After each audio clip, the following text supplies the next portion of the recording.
It was supposed to be a night we'd remember forever. And I guess we will, just not for the reasons I imagined. Our 10th wedding anniversary. I made reservations a month in advance at Ocean View, the most expensive restaurant in town. I had my best suit on, a fresh haircut, and a little black box burning a hole in my pocket, diamond earrings. Custom. Elegant. I thought I was doing everything right. She was already 30 minutes late when I started to worry. An hour in, I started getting looks from the waiters. An hour and a half, and the manager offered to hold my table until she arrived. 2 hours, and I had gone through 3 overpriced cocktails trying to keep my face from falling apart. 2.5 hours, and my stomach had turned to stone. And then, just as the clock hit the 3-hour mark, the door opened and in walked Kayla, my wife, wearing a skin-tight red dress I'd never seen before. Lipstick like blood.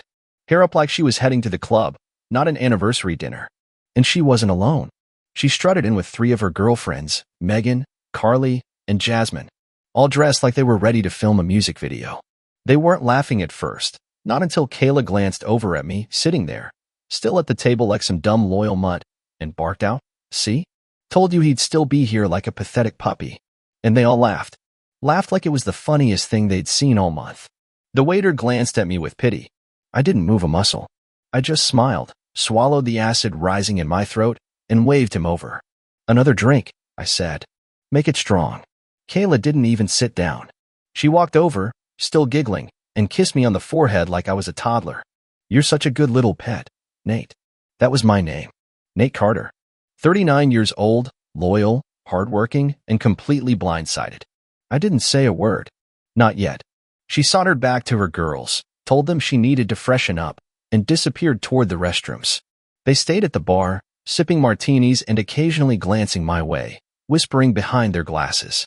I pulled out my phone, staring at the blank lock screen like it would tell me something. I felt hollow. I didn't want to make a scene. Not here. Not yet. But I wasn't stupid. That night, I didn't go home. I drove to a motel on the edge of town, checked in with cash, and stared at the ceiling for hours. Kayla didn't call, didn't text, didn't ask where I was. But this morning, 85 missed calls. 85. Most came between 3 and 5 a.m. And the last one had a voicemail. Her voice was frantic. "Nate, pick up. Please. This isn't what you think. I need to talk to you. It was just a joke. I swear, just a joke with the girls. You're blowing this way out of proportion." "Yeah, a joke. Like our whole damn marriage, apparently." I opened my email next. One new message from an unknown sender. Subject line: "You deserve to know." No text, just an attached video. I shouldn't have opened it. But I did. And I'll never unsee it. Kayla. Been over the hood of someone's black Dodge Charger. Same red dress. Hair wild. Her heels still on. His hand wrapped around her throat like he owned her. His face? Familiar. My gym buddy. Jake. This wasn't some one-night thing. The way she looked at him, the way she moaned his name like it was her personal anthem, this had been going on. For a while. I didn't cry. Not yet. I just stared, ice running through my chest, thinking of all the nights she came home, exhausted from girls' nights. All the times I made her tea, massaged her feet, told her I'd love her till my last breath. And she was out there doing that. I stood in the motel bathroom, gripping the edges of the sink like it was the only thing holding me to this world. My face looked pale, older, cracked with confusion and shame. And the worst part? I wasn't even surprised. Not really. I think deep down, I knew. That night at Ocean View? That was just the moment the illusion shattered. The performance ended. The mask fell. My wife, the woman I swore to protect and cherish, had become a cold, laughing stranger. And this was just the beginning. I didn't go back home. I couldn't. Not after that video. Not after the sound of her voice moaning someone else's name played on repeat in my head like a twisted lullaby. I sat on the edge of that motel bed, numb, feeling like I was floating just outside my own skin. 85 missed calls. One voicemail full of lies. One video that tore through the last thread holding my sanity together. At noon, I finally turned my phone back on. More messages. More missed calls. Her latest text read, "Can we please talk? I'm outside your work. I just want to explain. It's not what it looked like. Not what it looked like." I texted back one word. Liar. Then I blocked her. I didn't go to work. I didn't eat. Just sat there in that crappy room while the motel's ancient heater buzzed and sputtered like it might explode. I didn't sleep much either. Just closed my eyes and tried to make sense of everything. But it was the next day that sealed it. I went home. Not because I forgave her. I didn't. But I had to see it. See her face. See if she'd try to spin this into something else. I walked into the house like a stranger. Her car was in the driveway. Music was playing inside. Pop garbage. The kind she always played when she was getting ready for something. She was in the bedroom, standing in front of the mirror, curling her hair. Not crying. Not looking broken. Not even dressed in anything casual or remorseful. She was wearing that tight little leather skirt I once told her I hated because it made her look like she was trying too hard. And the top? A low-cut lace thing I'd never seen before. I knew what it was. A pregame outfit. She saw me in the mirror and froze. I waited. She turned around slowly, giving me a look like I had just tracked mud through her precious kitchen. "Nate," she said, voice flat, "you weren't supposed to be home." "Clearly," I replied, shutting the door behind me. She crossed her arms. "No apology. No shame. Just attitude." "I'm going out," she said. "I don't think this is the right time to talk." I stared at her like I didn't even recognize the woman in front of me. "Out? After what happened?" She rolled her eyes. "Oh, for God's sake. Are we still doing this? It was one stupid mistake. You ghosted me. What was I supposed to think?" "You laughed at me," I said, my voice lower than I expected. "In front of your friends. On our anniversary. You made me wait 3 hours. Then that video." "Oh, here we go," she snapped, walking past me. "You and your little heartbreak drama. You're not a victim, Nate. You're just boring. You've been boring for years. You want to play the good husband, the loyal guy, but you have no idea what it's like to be wanted. Desired." I wanted more. I stepped back. Her words hit harder than the video. "And Jake?" I asked. She smirked. "At least he doesn't cry after giving me earrings." I could have hit a wall. Smashed a mirror. Screamed. Instead, I nodded. "Thanks," I said. "That's all I needed." She paused, tilting her head like she was confused. "I'm done," I said. "Don't call me. Don't come near me. You made your choice." Kayla let out a sarcastic little laugh. "Oh, please. You'll be back. You don't have the balls to leave. You love me too much. You'll crawl back, just like always." I turned and walked out. And for the first time in years, I didn't feel the pull to look back. Not even once. But I heard her. As I walked down the stairs, she yelled, "You'll die alone, Nate." Maybe. But at least I wouldn't die her fool. The thing about betrayal is that it doesn't stop hurting just because you walk away.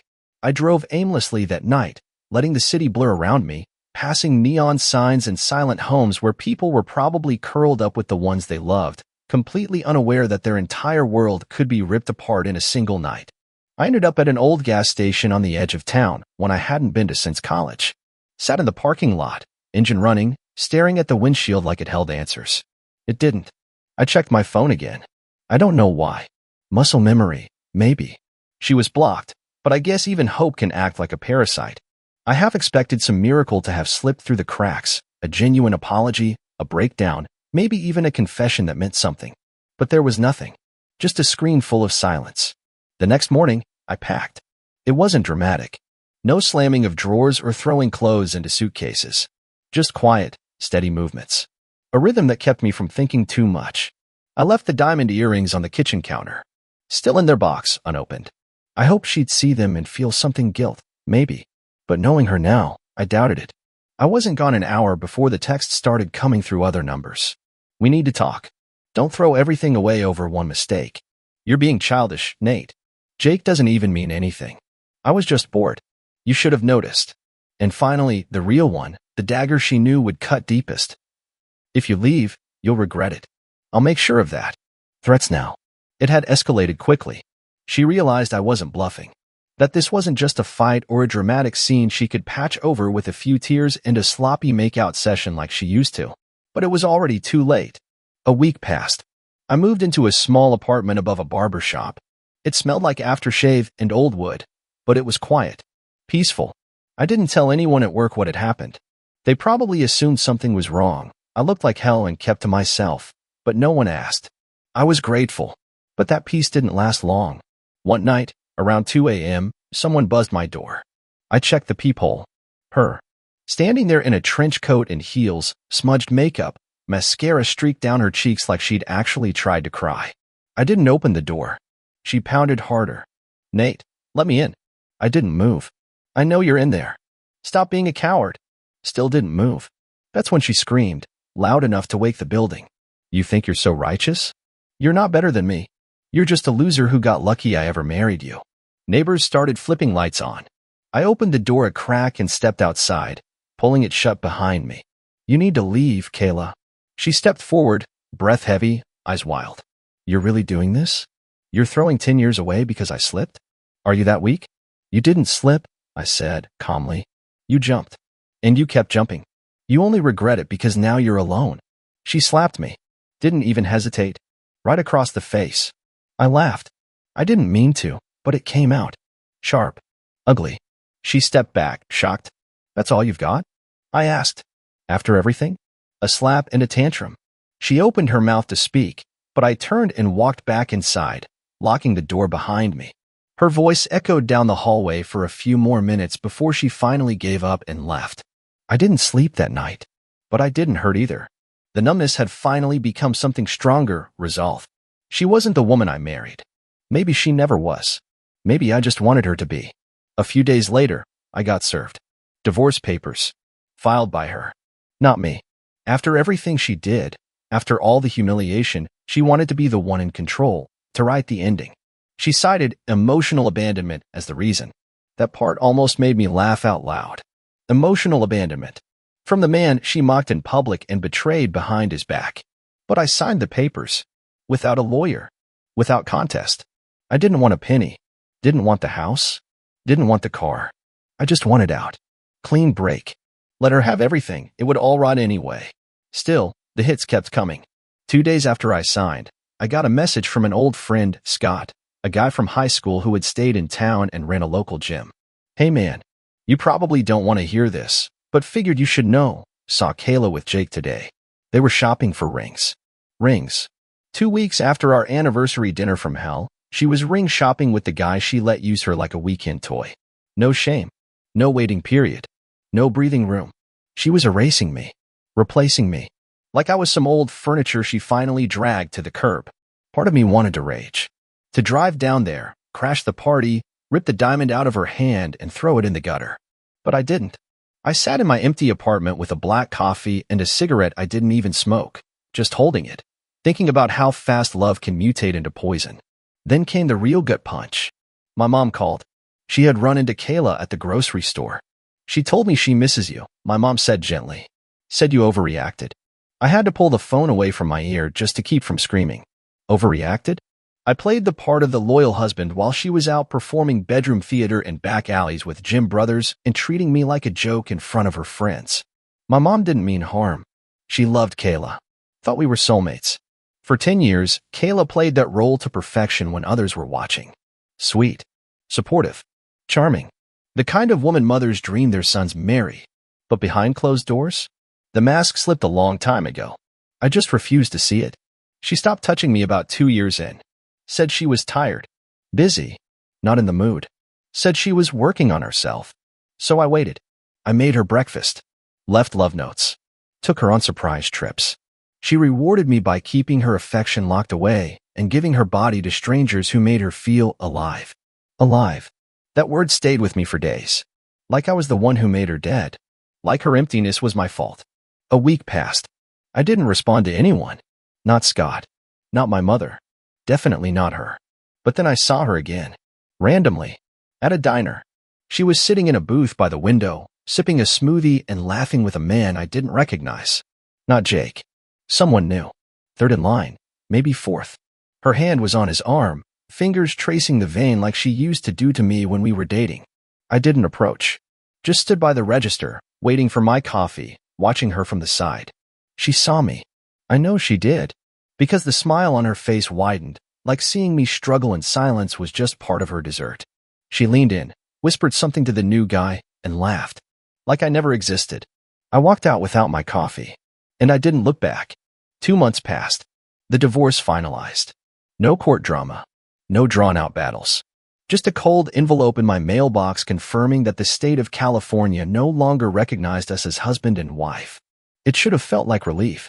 Instead, it felt like an obituary for a man who never existed. I tried to build routines, hit the gym more, cooked for myself, started reading again. Things I hadn't done in years because I was always wrapped around her needs, her moods, her chaos. But it was like learning to walk after being in a coma. I kept stumbling. The nights were the worst. That quiet hour between midnight and dawn when the rest of the world sleeps and your mind digs into old wounds like it wants them to bleed again. I'd lie there staring at the ceiling, replaying moments, the way she used to curl up on my chest after movies, the way she smiled in our wedding photos, the way she held my hand like it meant something. I kept asking myself the same brutal question. Was any of it ever real? Or had I been living in a fantasy scripted by a woman who knew exactly how to act like she loved me? One night, I cracked. I opened the photo app on my phone, scrolled all the way back to our first vacation. Cancun, 2015. There she was, Kayla in sunglasses, laughing on the beach, holding my hand, her smile stretching wider than the ocean behind us. My stomach twisted. I remembered how I'd proposed the next week. She said yes before I even finished the sentence. That smile. It looked genuine. But now? Now I couldn't tell. Maybe she had just been playing the part from the beginning, rehearsing the role of perfect wife until she got bored with the script. I deleted every photo of her that night. All of them. Even the good ones. Especially the good ones. It didn't change anything, but it felt like taking a brick off my chest. Then came the bomb I didn't see coming. One of her old friends, Carly, the same one who laughed at the restaurant, messaged me out of nowhere. Said she wanted to clear her conscience. I almost deleted it without reading, but something in me needed closure. Her message was short. You didn't deserve what she did. None of it was an accident. She's been cheating on you since year 3. Jake was just the one who got caught. There were others. Guys from work. From the gym. Even that trip to New York she said was a girls' weekend, she met a guy there too. We all knew. We just didn't say anything because, well, we thought you knew. Or maybe you just didn't care. I sat in silence for a long time. I had been married to a fiction. A performance. A circus where I was the clown, spinning plates while she danced behind my back with whoever gave her a thrill that week. The rage didn't come. Not anymore. Just a strange calm. Like standing in the middle of a tornado and realizing the damage had already been done. Nothing left to break. I wrote back one sentence. Thanks for finally saying something. Hope your conscience sleeps better now. I left it at that. What else was there to say? I knew now that what I had with Kayla wasn't love. It was dependency. She needed attention, control, worship, and I gave it to her, thinking it was love, thinking I was enough. But to her, I was never more than a mirror, something to reflect her image back at her when she needed to feel adored. And when that stopped being fun, she found new mirrors. Shinier ones, cheaper ones that didn't ask for honesty. I started therapy. Not because I wanted to talk about my feelings, hell no. At first, I just wanted to hear someone say I wasn't crazy, that everything I'd gone through wasn't some overreaction, that I wasn't weak for still waking up with her name in my mouth like a curse I couldn't spit out. My therapist, a guy named Dr. Ramsey, didn't give me sympathy, which I appreciated. No warm blankets or pity looks. He just listened, nodded, and asked the kind of questions that made me sit in silence for too long. Do you miss her? Or do you miss who you thought she was? That one stuck with me. Because honestly, I didn't miss her. I missed the woman I thought she was. The woman I built in my head. The one who used to send me those stupid little memes during the day, or rub my back after long shifts, or laugh like I was the only man on earth. But that woman was a ghost. A shadow she put on like makeup when it suited her. What I actually had, the lies, the manipulation, the disrespect, I didn't miss a damn bit of it. Still, the anger was there, even beneath the calm, especially when I saw how people reacted. Friends said, man, I always thought something was off about her.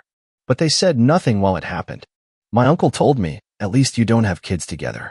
That would have been worse. As if the absence of children made betrayal less brutal. Even my boss, trying to be funny, said, well, now you can go get yourself a younger model. Everyone had jokes, but none of them had answers. You know what hit the hardest? The silence. After the noise of the breakup, the shouting, the threats, the crying voicemails, the late-night banging on my door, the silence was deafening. No texts. No updates. Just a strange void where chaos used to live. But silence has a way of making you hear things you've been ignoring for years. Like how alone I really felt the last half of that marriage. Like how many times I excused her nastiness, her mood swings, her blatant lies because I didn't want to fight. Like how I let her rewrite reality in front of me, call me paranoid, when I found unfamiliar cologne on her jacket, insecure, when she started locking her phone, controlling when I asked why she never came home before midnight. The truth is, I wasn't a perfect husband, but I was present. I showed up. I stayed loyal. I tried, really ing hard, to hold together something that had been breaking piece by piece while she was out throwing gasoline on every spark she could find. And now? Now she was probably out there telling people I was too sensitive, clingy, or emotionally unstable. Because that's what people like her do. They rewrite history to stay the hero in their own version. Let her. Let her tell whatever story she needs to in order to sleep at night. I don't need to fix the narrative anymore. I just need peace. Real peace. Not the fake kind I had while lying next to someone who flinched when I touched her. I started running again. I stopped drinking. I picked up old hobbies, building stuff, sketching, hell, even playing guitar again. Not because I was trying to heal like some Instagram self-help page, but because I needed to remember who I was before she infected every corner of my identity. And slowly, I started feeling like me again. Not the version of me she twisted. Not the broken shell who waited 3 hours in a restaurant thinking she was just running late. But the real me. The one who deserved better. The one who's finally starting to believe it. I saw her one last time. It wasn't planned. I was at the farmer's market on a Sunday morning, picking up coffee and fresh bread, making small talk with the vendors like I actually gave a damn about basil. And then, I heard that laugh. Her laugh. The one that used to be infectious before I realized how fake it was. She was there, strolling through the crowd in a short floral dress, arm locked with some guy I didn't recognize. Not Jake.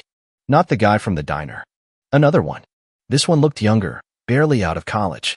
She was performing again, hair tossed perfectly, makeup like a photo shoot, acting like life was one long Instagram reel. She saw me. Of course she did. And she didn't flinch. Didn't look away. She leaned in, whispered something in the guy's ear, and they both looked over at me like I was a homeless man begging at the gates of their happiness. He laughed. She smirked. I think she thought she'd won something. But all I could think was, how exhausting it must be to keep acting that hard all the time. I didn't stop. Didn't wave. Didn't give her the satisfaction of a reaction. I walked past like she was a stranger. Because at this point, that's exactly what she was, a stranger who wore my last name for a decade and now wore a smirk like it was armor. Back home, I didn't feel angry, or hurt, or anything. Just relief. That's when I realized I was finally done bleeding over someone who wouldn't have even handed me a bandage. I sat on my small balcony, coffee in hand, watching the sunset behind the trees, and for the first time in a long, long time, the silence didn't feel like punishment. It felt like freedom. Funny thing about betrayal, it doesn't kill you.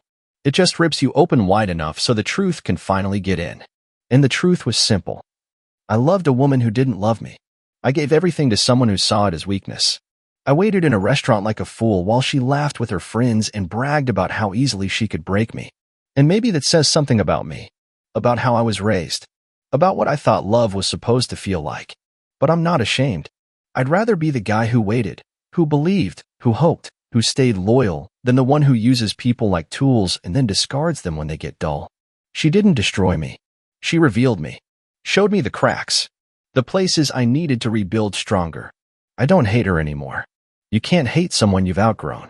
If she wants to spend the rest of her life chasing thrills in clubs, taking selfies with half-boyfriends, and laughing at the trail of broken people behind her, that's her path. But me? I'm walking forward now, not looking back. And if anyone reading this finds themselves sitting alone in a restaurant, waiting for someone who doesn't respect them, get up. Don't wait for the slap. Don't wait for the video. Don't wait for the silence. Get up. Pay your bill. Walk away. And don't stop walking until you remember who the hell you are. It took me a while to fully understand what healing actually looks like. It's not dramatic. It's not some big, cinematic breakthrough moment where the sky opens up and you suddenly feel whole again. It's slow, quiet, almost invisible. It's you sitting at a coffee shop and realizing you haven't thought about her all day. It's waking up one morning and not checking your phone for her name. It's passing by places that used to be haunted and feeling nothing. I started noticing those little moments. Like when I cleaned out the last of her stuff, the scarf she left in the closet, the perfume bottle on the bathroom shelf, that dumb framed quote she hung in the hallway about choosing love every day. I threw it in the trash. No anger. No theatrics. Just done. I sold the car we used to drive on road trips. I deleted our playlist.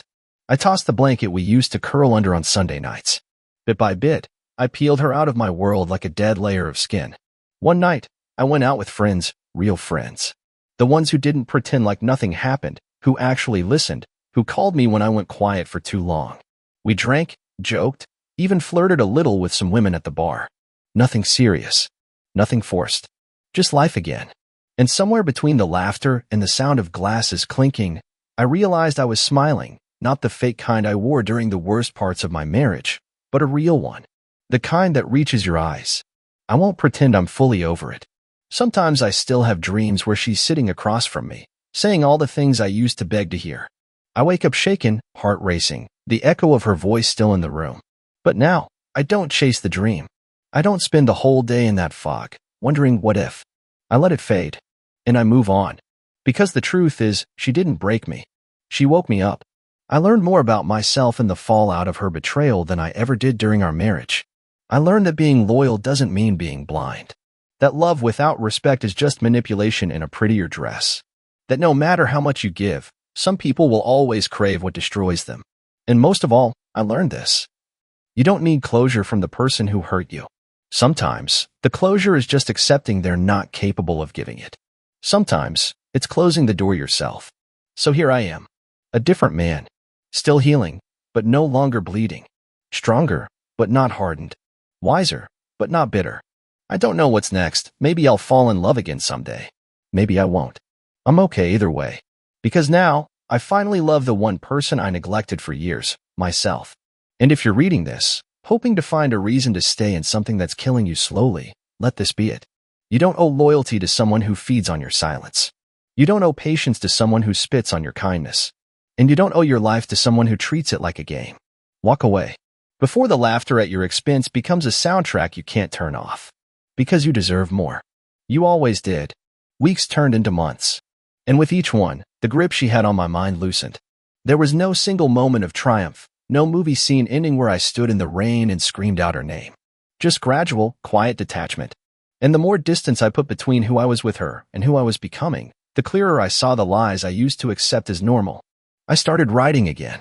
At first, it was just scattered thoughts, stuff I'd scribble in a notebook during late nights when sleep wouldn't come.